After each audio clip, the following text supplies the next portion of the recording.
Hi friends welcome to दाना Tamil cooking இன்னைக்கு நம்ம சேனல்ல என்ன செய்ய போறோம்னா வத்த குழம்பு தான் வைக்க போறேன். ஒருத்தவங்க ஒரு 10 நாளா கேட்டுட்டே இருக்காங்க வத்த குழம்பு எப்படி வைக்கிறதுன்னு.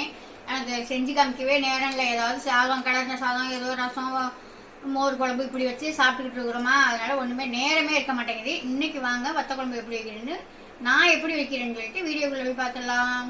வத்த குழம்பு தான் வைக்க போறேன். அதுக்கு இந்த இவ்வளவு நான் புளி எடுத்து ஊற வைக்க போறேன். இந்த புளி வந்து 5 பேர் சாப்பிட்றதுக்கு இந்த புளி இது வந்து ஒரு 50 கிராம் இருக்கும். கரெக்டான அளவாக சொல்லித்தரேன், கரெக்டாக பார்த்து நீங்களும் இந்த மாதிரி செஞ்சு பாருங்கள். இந்த புளியை இப்போ நம்ம ஊற வச்சுக்கலாம். ஊற வச்சுட்டு நல்லா கரைச்சி வடிகட்டி எடுத்துக்குவோம். புளியை எடுத்துகிட்டு போன புளியை நான் கரைச்சி எடுத்துகிட்டு வந்துட்டேன். இப்போ வந்து ஒரு 1.5 ஸ்பூனு மிளகாத்தூள், ஒரு 1.5 ஸ்பூனு மல்லித்தூள், அதுக்கு தேவையான உப்பு. இதை இப்போ இந்த புளியை நம்ம அதில் சேர்த்துடலாம். இது எல்லாமே நம்ம வீட்டில் ரெடி பண்ண மாவு தாங்க. இந்த மாவெல்லாம் நம்மள்கிட்ட ரெடியாக இருக்குது. உங்களுக்கெல்லாம் வேணும்னா மேலே உள்ள நம்பருக்கு வாட்ஸ்அப் பண்ணி வாங்கிக்கலாம். சூப்பராக இருக்கும். நம்ம திருவையில் அரைக்கிறதுனால நீங்கள் 6 மாதத்துக்கு வச்சுக்கினாலும் கலரே மாறாது, அப்படியே இருக்கும். இந்த மல்லியெல்லாம் எடுத்து வாசமாக மோந்து பார்த்திங்கன்னா அவ்வளோ ஒரு வாசமாக ஃப்ரெஷ்ஷாக இருக்கும். அப்புறம் வந்து இந்த வத்த குழம்புக்கு வந்து கத்திரிக்காய் வத்தல் எடுத்துருக்கேன். இது வந்து போன வருஷம் போட்ட வத்தல். இது முழுசாக சின்னதாக முழுசாக வாங்கி கொஞ்சோண்டு இந்த மாதிரி வவுந்துட்டு அப்படியே அவிச்சிட்டு போடுறது. இது வந்து அதுக்கு வத்தல்னு சொல்லுவோம் நாங்கள்.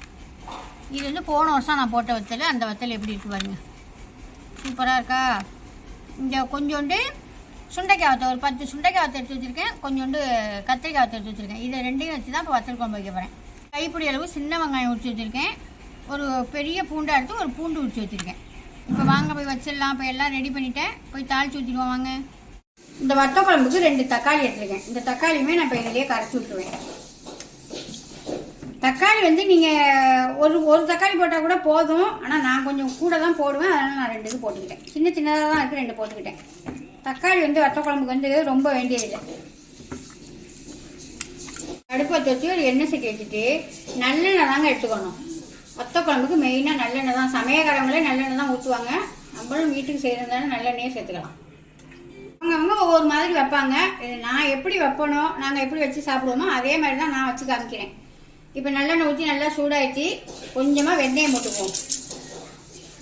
வெந்தயம் நல்லா வெடிக்கட்டும். வெந்தயம் நல்லா வெடிச்சிருச்சு. இப்போ நம்ம எடுத்து வச்சுருக்க வத்தலை சேர்த்துக்கலாம். வத்தலை சேர்த்து நல்லா நம்ம எண்ணெயில் பொரிச்சிடணும். பொரிஞ்சிருக்கா, இங்கே நல்லாவே பொரிஞ்சிச்சு. அடுப்பை சிம்மில் வச்சுட்டு இப்போ உரிச்சு வச்சுருக்க பூண்டை சேர்த்துடலாம். பூண்டையும் சேர்த்து நல்லா வதக்கி விட்டுருவோம். ஒரு கைப்பிடி அளவு சின்ன வெங்காயம் முழுசாக தான் போட்டுருக்கேன், நான் கட் பண்ணலாம் இல்லை. எல்லாமே நல்லா வதங்கிட்டு பாருங்க. வதங்கிச்சா இப்போ நம்ம கரைச்சி வச்சுருக்க குழம்பு அதில் சேர்த்துக்கலாம். இதுலேயே நான் உப்பு எல்லாமே போட்டுட்டேன். வத்த குழம்புனாலே அப்படியே சாதத்து மேலே உக்காந்துருக்கணும். சாதத்து மேலே எடுத்து வச்சோம்னா அப்படியே சாதத்து மேலே அப்படியே உட்காந்துருக்கணும். அதுதான் வத்த குழம்பு. நல்லா திக்காகவே வச்சுக்கலாம். இப்போ கொஞ்சமாக தண்ணி ஊற்றி கழுவிக்கலாம். அப்படியே வச்சு பிரிட்ஜில் வச்சுக்கிட்டு 10 நாளைக்கு வச்சு சாப்பிடலாங்க. அவ்வளோ சூப்பராக இருக்கும். இதுக்கு எல்லா ஜாமானுமே இப்போ போட்டாச்சு. நம்ம இதில் வந்து காய் போடுறதுன்னா வந்து நாங்கள் என்ன போடுவோம்னா முருங்கைக்காய் போடுவோம். வேணா வத்த குழம்புல முருங்கைக்காய் போடுவோம். இப்போ என்கிட்ட முருங்கைக்காய் இல்லை, அதனால் நான் போடலை. இதை அப்படியே கொதிச்சுக்கிட்டு இருக்கட்டும். ஒரு பிளேட்டை போட்டு மூடிடலாம். ஒரு ஸ்பூனுக்கிட்ட, ஒரு ஸ்பூனில் ஒரு அரை ஸ்பூனுக்கிட்ட ஜீரகம் போட்டிருக்கேன். ஒரு அரை ஸ்பூனுக்கிட்ட மிளகு போட்டுக்கலாம்.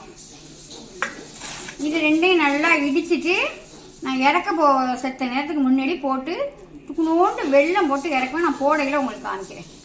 நல்லாவே சுண்டிச்சு பாருங்கள் வத்த குழம்பு. இப்போ வந்து மிளகும் ஒரு அரை ஸ்பூன் மிளகு, அரை ஸ்பூன் ஜீரகம் தட்டிட்டு வச்சுருக்கேன்னா அதை சேர்த்துடலாம். இந்த வெல்லம், இந்த இவ்வளோ பெரிய துண்டு எடுத்துருக்கேன் வெல்லம். இந்த வெல்லம் உங்களுக்கு வேணும்னா போட்டுக்கோங்க, பிடிக்கும்னா போட்டுக்கோங்க, பிடிக்கலாம் விட்டுருங்க. ஆனால் இந்த பீஸ் போட்டிங்கன்னா தான் இந்த குழம்பும் நல்லா டேஸ்ட்டாக நல்லா ருசியாக இருக்கும். இதை இப்போ நான் சேர்த்துக்கிறேன். இப்போ கலந்து விட்டு இது ஒரு கொதி வந்தோன்னா நான் இப்போ இறக்கிடுவேன்.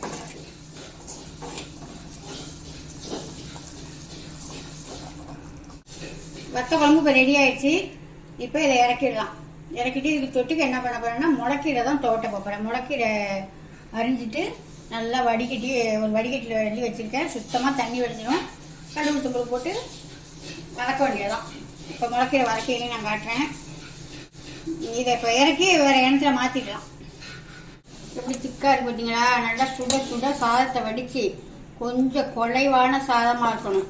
இதை எடுத்து வச்சு மேலே அப்படியே சாப்பிட்டுட்டு இருக்கணும். நல்லா மழையை அடித்து ஊற்றணும். அந்த மழை நேரத்தில் இந்த மாதிரி வச்சு சாப்பிட்டோம்னா அவ்வளோ சூப்பராக இருக்குங்க. இது ரொம்ப நாளாக கேட்டுக்கிட்டே இருக்காங்க ஒருத்தவங்க. எனக்கு நேரமே இருக்க மாட்டேங்குதா, ஏதோ ஒன்று வச்சிடுறோம், ஏதோ ஒன்று தாளித்து சாதம் செஞ்சிடுறேன், வைக்கவே முடிய மாட்டேங்குது. அவங்களுக்காக இன்னைக்கு நான் ஷார்ட் வீடியோ கூட போடலை, ஃபுல் வீடியோ நல்லா விவரமாக சொல்லணும்னு ஃபுல் வீடியோவே போட்டேன். இப்போ முளைக்கீரை தோட்டிக்கலாமா? கடுவும் கொஞ்சம் முட்டை மட்டும் போட்டுக்கலாம், வெள்ளை உளுந்தோம், 2 பட்டை மிளகாய் போட்டுக்கலாம் காரத்துக்கு, சின்ன வெங்காயம். பெரும்பாலும் நான் சின்ன வெங்காயமே சேர்த்துக்குவேன் நிறையா. இப்போ நம்ம வடிகட்டி வச்சுருக்க கீரையை சேர்த்துக்கலாம். தண்ணி நம்ம வடிகட்டியே வச்சுருந்தாலும் அது உள்ள தண்ணியே போதும். நான் இப்போ இது 1 மணி நேரம் 2 மணி நேரமாக வடிகட்டி தான் அள்ளி வச்சுருக்கேன். இருந்தாலுமே அது உள்ள தண்ணி போதும். நான் தண்ணியெல்லாம் சேர்க்கலை. உப்பு ஒன்றும் சேர்த்துக்கோங்க, தேவையான உப்பை சேர்த்துக்கலாம். ஒரு அப்பளம் பொறிச்சு சேர்த்துக்கிட்டோம்னாலும் இந்த வத்த குழம்புக்கு நல்லாயிருக்கும். வதக்கிட்டு காட்டு பொரியல் ஃப்ரெஷ்ஷாக ரெடி ஆகிட்டு வருது. கலரே மாறாமல் பத்துடுச்சேன்னு வருது. இப்போ நம்ம கொஞ்சோண்டு தேங்காய் பூத்தி வச்சுருக்கேன், அதை சேர்த்துக்கலாம். சேர்த்து இறக்க வேண்டியதாங்க, அவ்வளோதாங்க. அருமையான வத்த குழம்பும் கீரை பொரியலும் ரெடி ஆகிடுது. இப்போ போய் என்ன செய்ய போகிறேன்னா, நான் 10 கிலோ பயிர் வாங்கி வச்சுருக்கேன், அதை வறுக்க போகிறேங்க. வத்த குழம்பு ரெடி ஆகிடுச்சு. இப்போ வத்த குழம்பு வச்சு சாப்பிடலாம். சூப்பரான சாதமும் ரெடி ஆகிடுச்சு. தயிர் பாருங்க, வீட்டு தயிர் தான் இது, சூப்பராக இருக்கும். வத்த குழம்புல கொஞ்சம் எடுத்து வச்சுக்கலாமா? சூப்பராக நான் வச்சது மாதிரியே வச்சு சாப்பிட்டு பாருங்க. இப்படி சாப்பாடு மேலே வச்சு அழகாக பெசரி சாப்பிட்டோம்னா சாப்பிட்டுக்கிட்டே இருக்கலாம். இதுக்கு தொட்டுக்க மெயினான தொட்டுக்க ஒரு அப்பளம் ஒன்று வச்சுக்கலாம். இந்த வத்த குழம்புக்கும் இந்த அப்பளத்துக்கும் அவ்வளோ சூப்பராக இருக்கும். இதே நம்ம வீட்டில் போட்ட செவ்வரிசி வத்தல், அதுலேயும் 2 வச்சுக்கலாம். இன்றைக்கி உங்களுக்காக மெனக்கட்டு வத்த குழம்பு கீரை பொரியல் அப்பளம் பொரிச்சு வச்சுருக்கேன். சூப்பராக செஞ்சுருக்கேன். இதே மாதிரி இந்த வீடியோ பார்த்துட்டு நானே ஷார்ட் வீடியோ போடுவோம்னு தான் பார்த்தேன். நீங்கள் உங்களுக்காக பெரிய வீடியோவாக போட்டிருக்கேன், தெளிவாக போட்டிருக்கேன். பார்த்து நீங்களும் இது மாதிரி வச்சு சாப்பிட்டு பாருங்கள். அதான் இப்போ நான் போய் சாப்பிட போகிறேன். அடுத்த வீடியோவில் பார்ப்போம். பாய்.